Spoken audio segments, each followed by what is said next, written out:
we've got a system of schooling which gives a completely different impression. It's all graded. And what we do is we put the child into the corridor of this grade system with a kind of, come on, kitty, kitty, kitty. And yeah, you go to kindergarten, you know, and that's a great thing because when you finish that, you'll get into first grade. And then come on, first grade leads to second grade and so on, and then you get out of grade school, and you've got high school, and it's revving up, the thing is coming. Then you're going to go to college, and by Jove, then you get into graduate school, and when you're through with graduate school, you go out to join the world. And then you get into some racket where you're selling insurance, and they've got that quota to make, and you're going to make that. And all the time, this thing is coming. It's coming. It's coming. That great thing, the success you're working for. Then when you wake up one day about 40 years old, you say, my God, I've arrived. I'm there.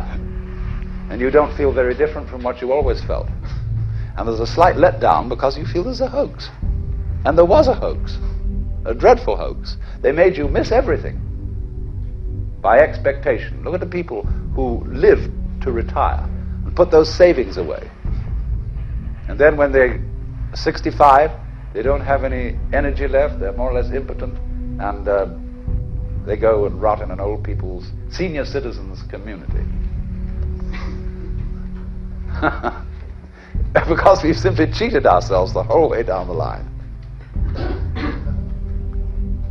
We thought of life by analogy with a journey, with a pilgrimage, which had a serious purpose at the end, and the thing was to get to that end. Success or whatever it is, or maybe heaven after you're dead. But we missed the point the whole way along. It was a musical thing, and you were supposed to sing or to dance while the music was being played. What is reality? Well, dreams, they feel real while we're in them, right? It's only when we wake up that we realize something was actually strange. Let me ask you a question. You never really remember the beginning of a dream, do you? You always wind up right in the middle of what's going on. I guess, yeah. So how did we end up here? Well, we just came from the, Think about it, Ariadne. How did you get here? Where are you right now? We're dreaming? You're actually in the middle of the workshop right now, sleeping. This is your first lesson in shared dreaming. Stay calm.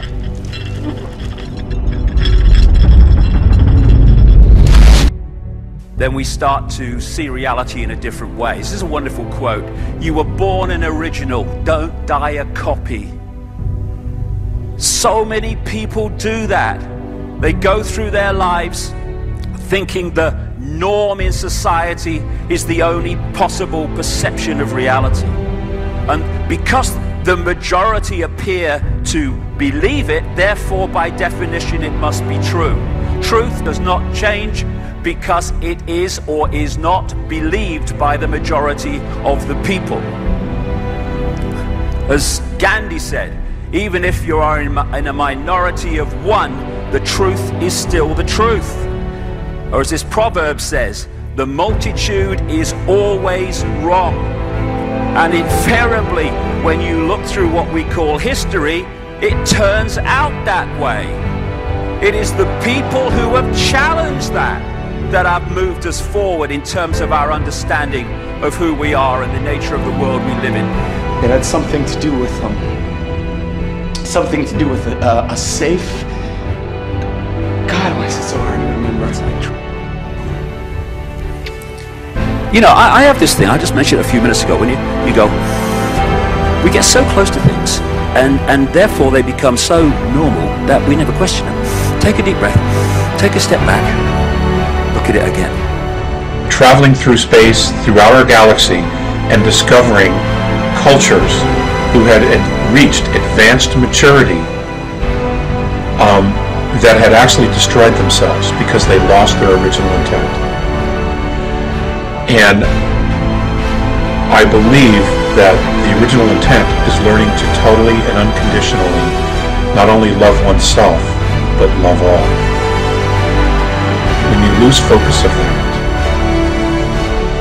things just begin to disintegrate. I don't understand why you have to pay to live on a planet you were born on. And then, I mean, it's such a simple question, and it's haunted me ever since. And you know what, ladies and gentlemen? Ask yourself that question. Why do we have to pay to live on a planet we were born on? And who are we actually paying for the privilege of being alive here? Who made them the boss? Who put them in charge? You know? Think about that.